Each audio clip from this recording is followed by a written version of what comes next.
So, D'Artagnan, you're one of the speakers for our DVCx event. So, what are you trying to leave on your audience with your TED Talk? Well, I'm trying to get them to think more about education and put education as a higher priority in their lives. What's your plan to ensure that?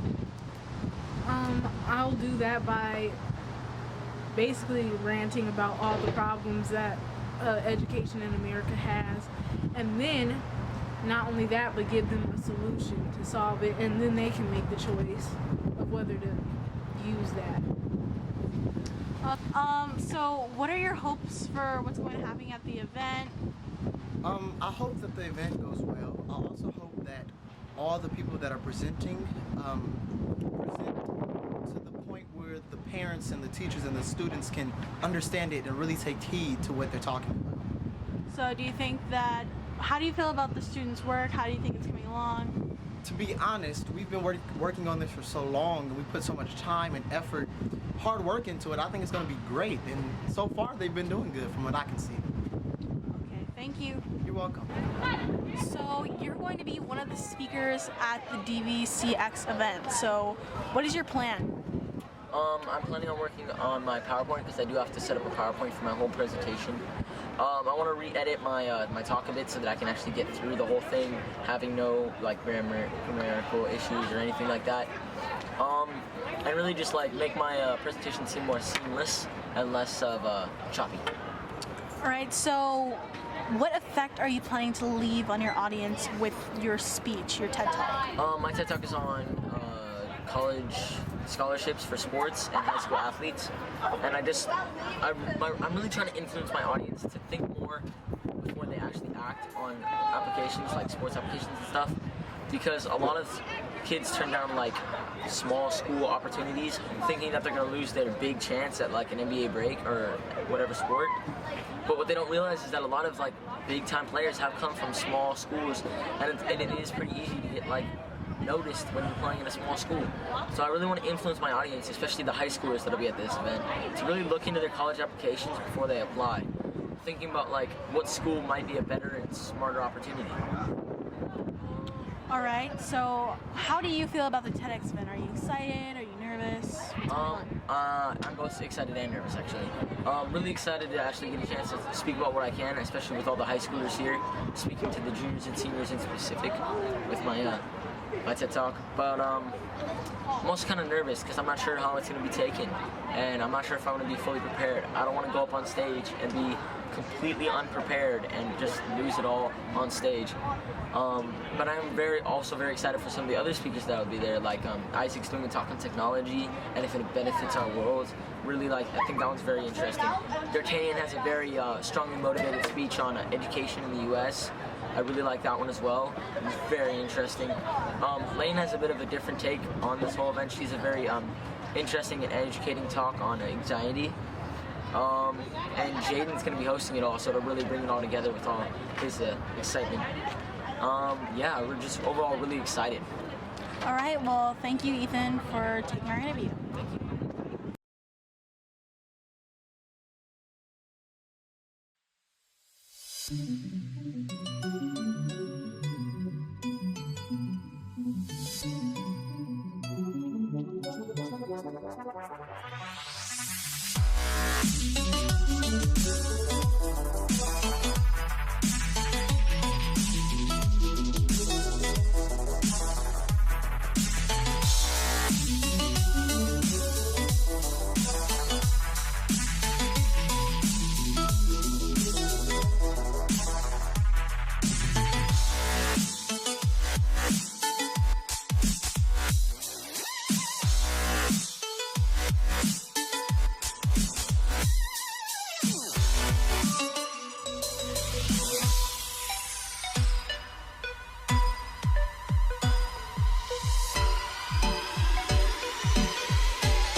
Alright, hi guys. My name's Ethan. I'm going to be talking to you guys on college scholarships and opportunities in college.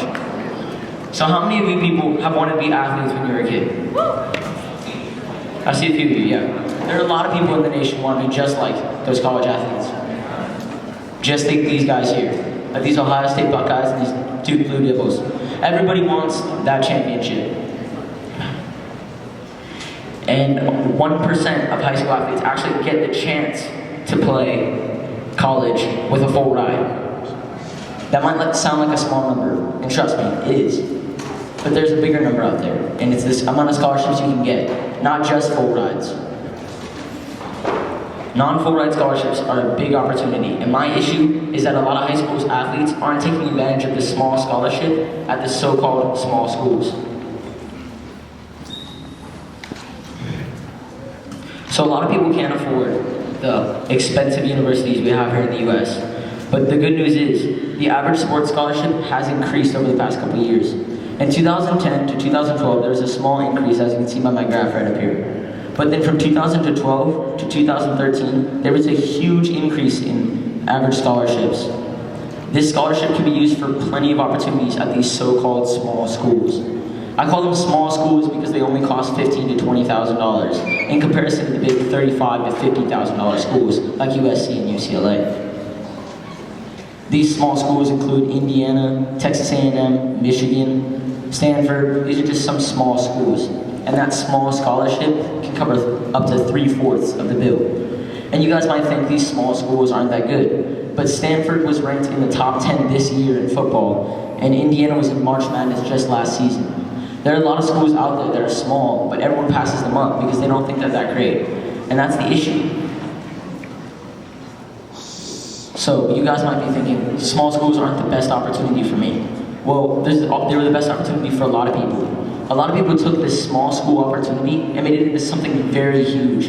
NBA legends, or future legends like Steph Curry, John Stockton, Dennis Rodman, Scottie Pippen, Larry Bird, and Steve Nash are all just examples of this. Steph Curry went to Davidson University, Dennis Rodman from Central Arkansas, and Scottie Pippen from Southeastern Oklahoma State. Never heard of this school. No one has. But these are just people who took an opportunity, a small one, and ran with it. This is what many people should be doing, but they're not. In fact, Steph Curry made a huge decision when he was choosing colleges. He had the opportunity to play for a big Virginia Tech school, a big ACC school, but he turned it down because they were going to redshirt him. So instead, he went to the small school at Davidson and took that opportunity and ran. Led his team to a Sweet 16, which is the top 16 teams in the nation.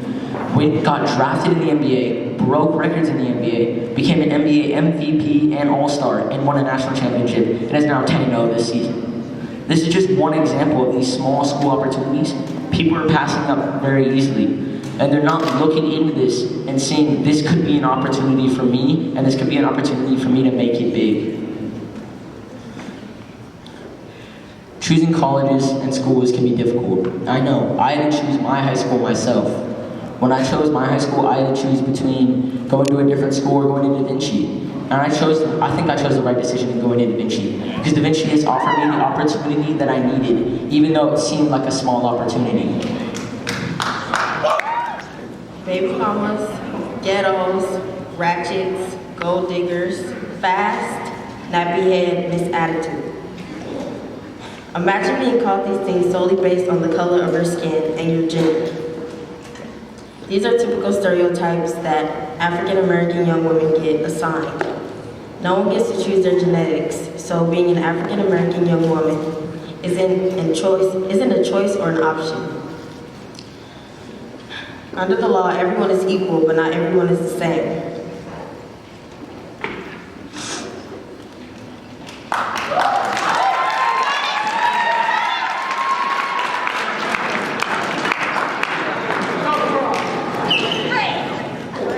Just because you've seen one person in a race act a certain way doesn't mean that the whole race behaves that way. People are constantly being pinpointed for things they're not responsible for. Ooh, you're so ghetto. How? Do you even know the definition of ghetto? Your hair is so nappy. Right, because I'm black. Many people have hit me with these words. And from personal experience, I know that it doesn't feel good. Different entertainment things show this plentifully, like movies, TV shows, magazines, and etc. A good show that displays this very well is the show Martin. In the show, Martin calls a character by the name of Pam ratchet and stuff like that. Like he calls her BDB, nappy head, and an animal sometimes.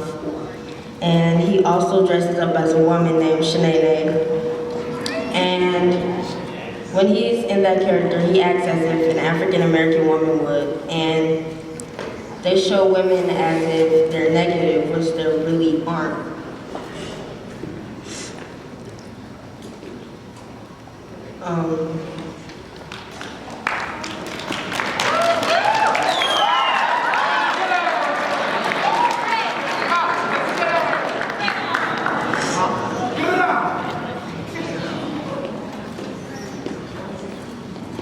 Stereotyping doesn't only happen between different races, but happens in the same race. Music artists portray this very well. Like in songs, they talk about women as if they don't have a purpose or meaning, or they just throw them around like they don't mean anything. And in different music videos, they show women as inappropriate and sexual images. And people live up to like the stereotypes because they see women as these things on TV.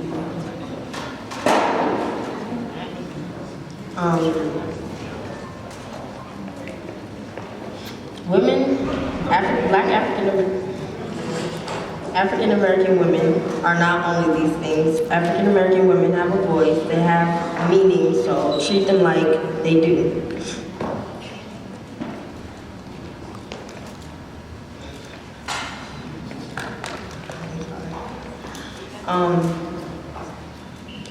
From personal experience, people have called me different things, and I personally feel like it's not okay.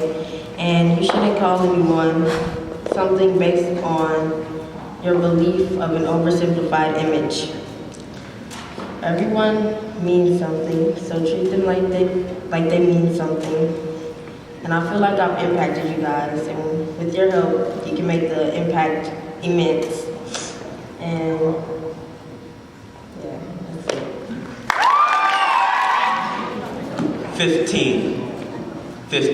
15 frames. 15 frames is how long it takes to make 1 second of video for stop motion animation. Movies like A Nightmare Before Christmas, the original King Kong, and Paranorman all use stop motion and took years to make. This is because it's a hard and difficult task to make these films. Me and my dad, we make stop motion animation movies. I've done this ever since 2012, and I was 11 years old. We build the sets ourselves, and we do everything by ourselves with no help from anyone else. And so, as I say this right now, I have spent many years trying to perfect this technique of filmmaking. And so, with my passion for professional wrestling and my love for filmmaking, the JJWA was born. And so, over the years, we perfected our technique, sometimes taking 250,000 plus pictures once to create an hour and 30-minute film that is on YouTube now as we speak. And so I just want to go over the details into making a stop motion. It takes time and a lot of patience to make these films. As the producer of the movie Box Trolls stated at San Diego Comic-Con, it's the worst way to make a film. You're always cutting your hands and contorting your body, but the result is a beautiful and rare art form. And so, when you look at movies like The Fantastic Mr. Fox or Nightmare Before Christmas, you can see the style that goes into all of these movies. The little details can go a long way into making your film memorable and lasting in everyone's mind. And it takes a long time for you to make one of these movies. As you can see, making a live action movie takes about 12 months compared to a stop motion animation movie, which takes about 48 months. And I went to an animation studio 2 years ago called Shadow Machine. They've made the popular stop motion animation TV show Robot Chicken. So, yes, so they were making a movie while I was there. It's called Hell and Back. They finished the movie, but then when they showed it to test audiences, they didn't like the ending, so they had to reshoot the ending. They said it was going to come out at the end of 2013. It didn't come out until the end of this year. And so, as I say now, filming is a major part of it. The lighting and angles go into everything because this is not something you'll see in everyday life. There's a specific art form that goes into this. And as I conclude, it takes a long time for these people to make these movies. I think they should be more recognized and awarded more for their hard work and effort. As an animator for the movie Paranorman stated, it takes us 2.5 years to make a stop motion animation movie. It takes the audience an hour and a half to watch it. And in sort of a strange way, I tried to make sure that they don't see our long journey.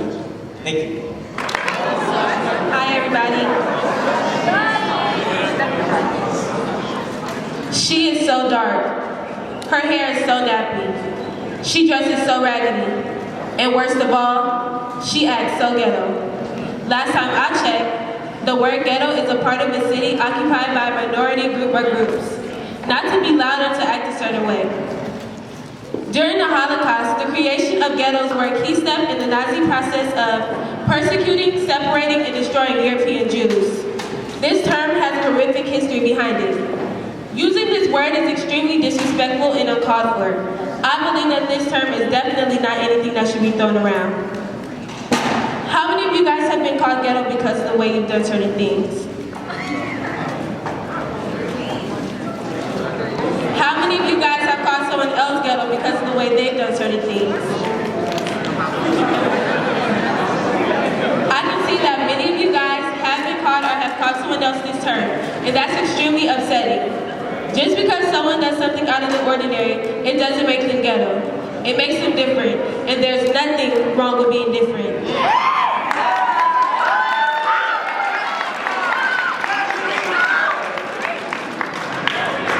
This term is also used in a negative way.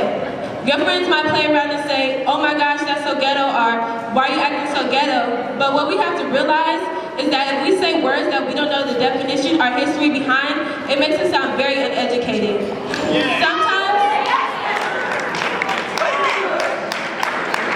Sometimes we humans need to think before we speak. And if we don't have anything educational to say, then we shouldn't say anything at all.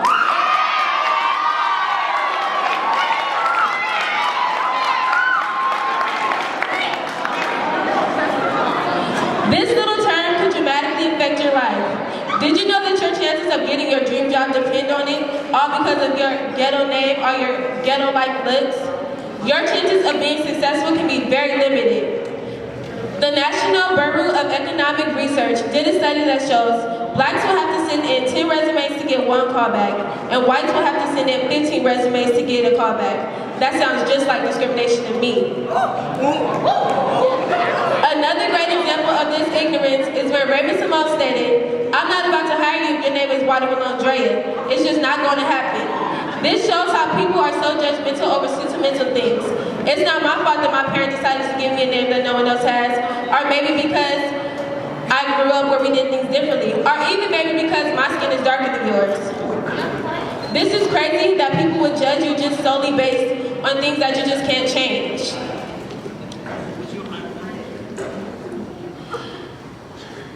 I'm sorry.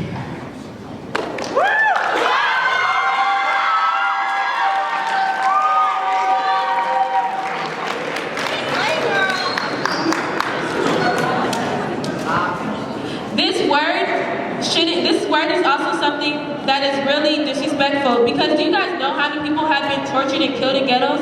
And for us just to throw it around like it has no type of history behind it is abhorrent.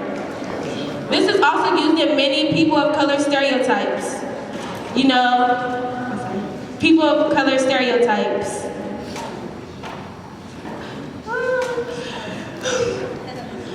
This is also used in many people of color stereotypes. I might not have the best grammar, but that doesn't make me ghetto. I could live in a mansion in North Hollywood, but because of the color of my skin, I still may be considered ghetto. But what we have to realize is that everyone isn't born with a plastic spoon in their mouth, but then everyone isn't born with a silver spoon in their mouth either. To stop using this word, I believe that we should boycott it. By boycotting this word, it will teach people to stop using it, and then it will also show people how horrible it is to use it. I want to boycott it to the point where the next generation doesn't even know of this word. So guys, please help me get rid of the word ghetto.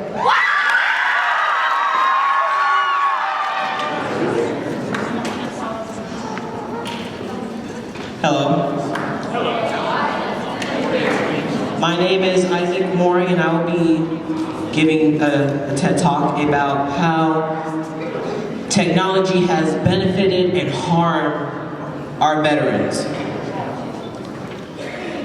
Raise your hand if you have a friend or family member that is in the armed forces.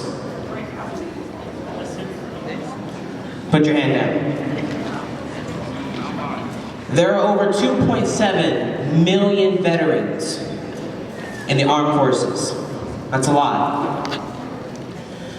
Many of these soldiers, when coming home, have lost a part of them. They have lost their mental health, or they've even lost a friend. Most of this is caused by technology. Now, technology can either harm these veterans and be used in the wrong way, or they can benefit them. Now, we're going to get to all the sad part and get all our tears out. So, this is what you call an IED. IED stands for Implosive Explosive Device. Now, this can be structured to wall, buildings, highway, or even underground. Now, there was this IED planted at the bottom of a base in Iraq, and it blew up. It killed 3,000 veterans. 3,000. But it wounded 33,000. That's a lot. Another example would be the ground-to-air missile. This missile can destroy other missiles and blow up aircraft. That's a picture of it. And this missile was shot and it destroyed Malaysia Flight 17 and it killed 298 people. 298 people. This is just two of many ways on how technology is used in the wrong way and in harm's way. So now that we got all the sad part out, we get out to the good part. Why technology is good, why it benefits soldiers. So, I'm pretty sure you guys have all heard of the prosthetic leg and the prosthetic arm, right? This can help soldiers because we're giving something that they used to have back. They didn't have that leg when it got blown off by an IED or a bomb. They didn't have that. But the doctors can give it back to them. The arm, the hand, they can give that back. They have a nightmare and they can't get it out of their head. this can be cured, or it can help the patient by technology. One way is the hydrobaric therapy, which is used where the patient is in a pressure chamber and they're elevated, they get 100% oxygen. 100%, and they're calm. These are just one of the two ways that this can help our veterans. Now,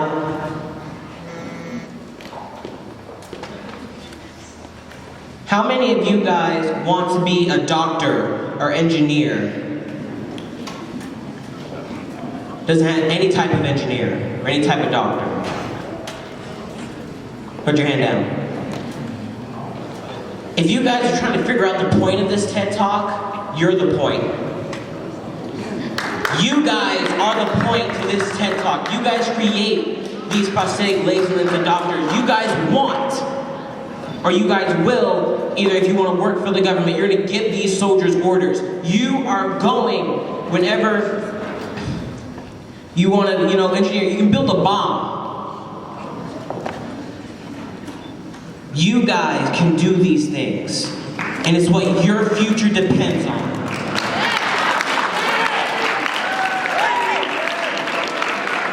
It is you. And to conclude this TED Talk, I want to say that technology is a book. This book has 2 chapters. One, it can harm and can be used in the wrong way. But the other can benefit and help our veterans. Thank you.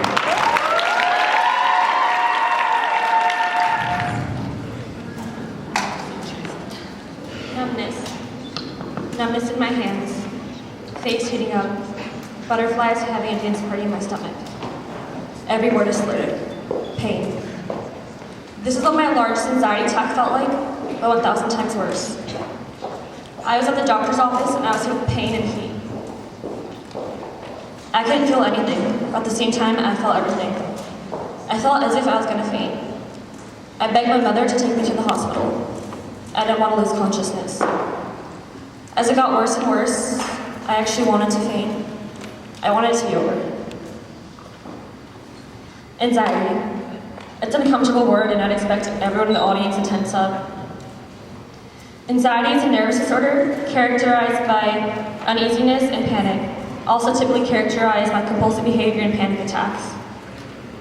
Everyone with an anxiety disorder deserves recognition, but society hasn't been educated on anxiety. The U.S. government officials have been spending money in other areas, like pensions, education, healthcare, and welfare programs, instead of the treatment of people with anxiety disorder. Many issues would be resolved if anxiety was a priority. Anxiety has become the #1 mental illness in the U.S., affecting nearly 40 million Americans. And 30% of those Americans either don't know they have anxiety, are misdiagnosed, or don't consider themselves of having issues with anxiety. That's 120,000 people unsure why they can't perform everyday tasks without freaking out. 1.7% of Americans at some point in their lives will have a panic attack. You probably don't think that's a lot. But the thing about anxiety is nobody really cares about it until they're affected by it. People think that anxiety is just one main topic, when there's 6 broad types and main types of anxiety. Listed as generalized anxiety disorder, obsessive compulsive disorder, panic disorder, specific phobias, post-traumatic stress disorder, and persistent anxiety disorder. They all seem like huge medical terms, but it's pretty simple. Society most likely thinks that women are more affected and more vulnerable to anxiety than men. As ignorant and sexist as may seem, it's actually true. Females are 60% more likely to develop an anxiety disorder than men. Now take that and all the other modern day struggles they face, like being paid 77 cents to the dollar of what men are paid. And while the US has passed 468 bills restricting their education and their rights. Gender isn't the only role factor in anxiety. Included is biology, genetics, and environmental factors.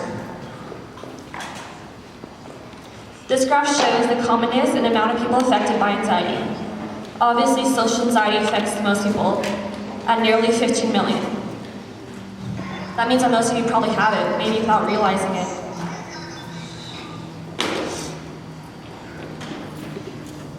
You see, we're all affected by anxiety and related to it one way or another. Either you have it, the person to your right has it, or most likely a family member of yours has it. I definitely have it. It's taking everything out of me to just stand here. The thing about anxiety is there's no absolute cure. You'll never forever get rid of it. There's treatment, but it'll always be with you, and who knows if it's going to help. I'm still going to struggle with performing everyday tasks, like going to theme parks and big groups of friends, or planning for an upcoming trip. And most likely, mainly, starting sentences. It's one of my biggest struggles in class, presenting in front of people, anything. Everyone thinks I'm being dramatic or want attention for it. But in reality, my anxiety isn't letting my body function correctly. I want everyone here to have a better understanding of anxiety and walk away with knowing that it's normal even though it is scary, and to take care and understand everyone who does have an anxiety disorder. Going through this presentation, I realized this isn't the United States of America, this is the United States of anxiety. Thank you.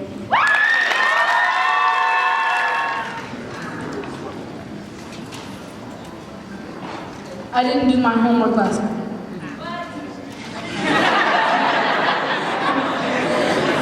I just didn't feel like it.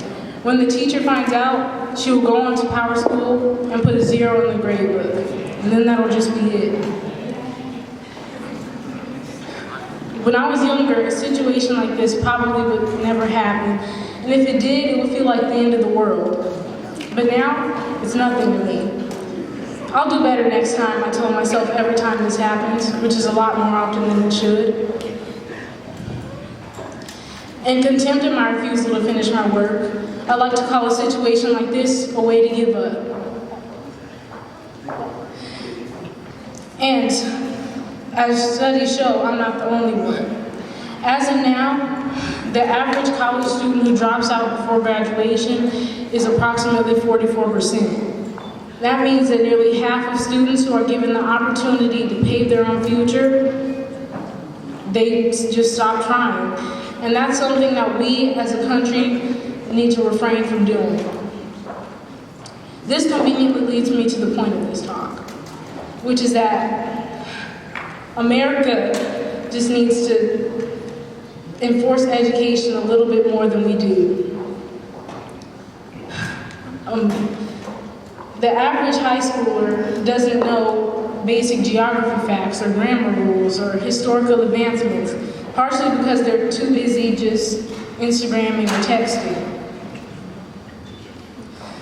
When I think of a successful society, I see not only a melting pot of kind, respectful, and productive citizens, but also citizens that are intelligent and thoroughly educated. That's the kind of person that I look up to, as well as the kind of person that I aspire to be. However, when I look around me in this country, I don't see that. I see a nation that's corrupt and filled with ignorant people who don't care to constantly challenge themselves and set and reach new endeavors. That's the kind of person, this is why I think that education in the USA needs to just get better than what it is. When we look at the assignments that our teachers give us, what do we see them as? Do we see them as a burden and a waste of time? Or do we see them as an opportunity for the future? According to a personal study done to analyze and organize the thoughts of the average student, 8 out of 10 middle schoolers say that they see homework as a hardship rather than a convenience. The real truth is that even though in the very back of our minds we know that the little things the teachers are forcing us to do are for the greater good, we see them in a negative light for the most part. So why not make it our highest priority to see all of this as a one-way ticket to success in our adult lives. Because in the long run, everything we do now will affect us later, be it the job we have, where we end up living, or our family life. Now, at this point, some of you may be thinking, well, just because I don't like doing the work doesn't mean I'm not going to do it. And my answer to that is, it does mean that. Because thoughts lead to actions, and actions lead to habits. Hi, I'm Whitney. Before I dance, I'm just going to tell you a little story, a little bit about myself. When I was adopted at the age of 3, I was diagnosed with a bunch of stomach disorder, muscle delay, and ADD, and asthma. This kind of stopped me from what I loved to do, which was dancing. But after going in and out of the hospital and doing all this stuff, I got control of that. But after that, I got an audition with Chris Brown. So I traveled around with him all the time, and Shaka Khan, which most of the older people know. But years after that, I was diagnosed with a type of leukemia. Not fully developed yet, but all I had to do was take pills at that time because it was just so small. Thought I was dying, but I kept on doing the thing that I loved, which was dance. It was hard, I felt sick all the time, but it was my passion. And if I have to keep on doing it and die after, doing my passion, then I will. But a couple months after that, after taking a bunch of pills, I was clean. Just went away. Where did it go?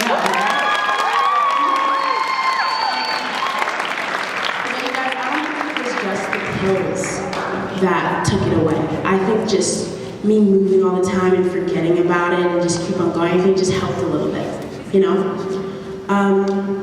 But a couple months ago I thought I was dying, but after that I want to make a dance school for the deaf.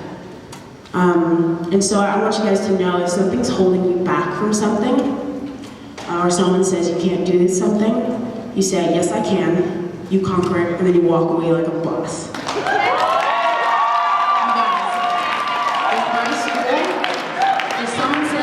Open a school for the deaf and it's too hard, I say yes I can, I conquer it, and me and my school is going to walk away with the boss.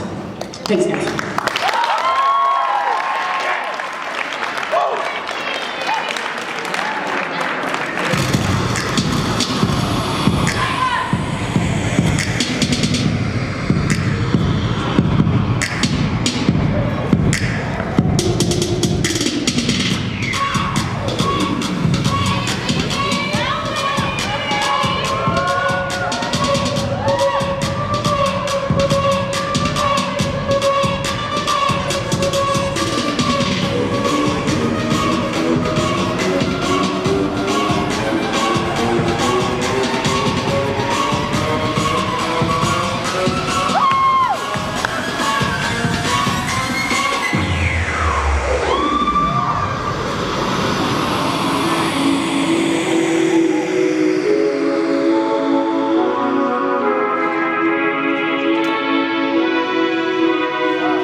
type of way. When I walk up in the building, stop your front and back. I'm the modern day version of Dr. Dre, or the modern day Kanye.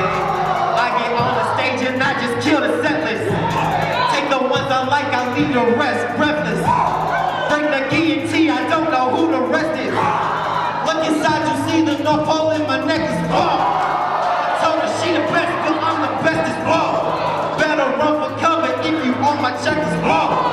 Hungry, hungry, hungry like I'm anorexic ball. Look inside, you see the North Pole in my neck is ball. To the world like a pirate. To the world like a pirate. To the world like a pirate. To the world like a pirate. Genocide, no ISIS. It's a worldwide crisis. All your other rappers priceless. I got them all looking lifeless. I just did another one. I just did another one. Kelly Life, man, another one. I just did another one. Break neck in this thing. Break neck in this thing. Break neck in this thing. Why aren't you telling my name?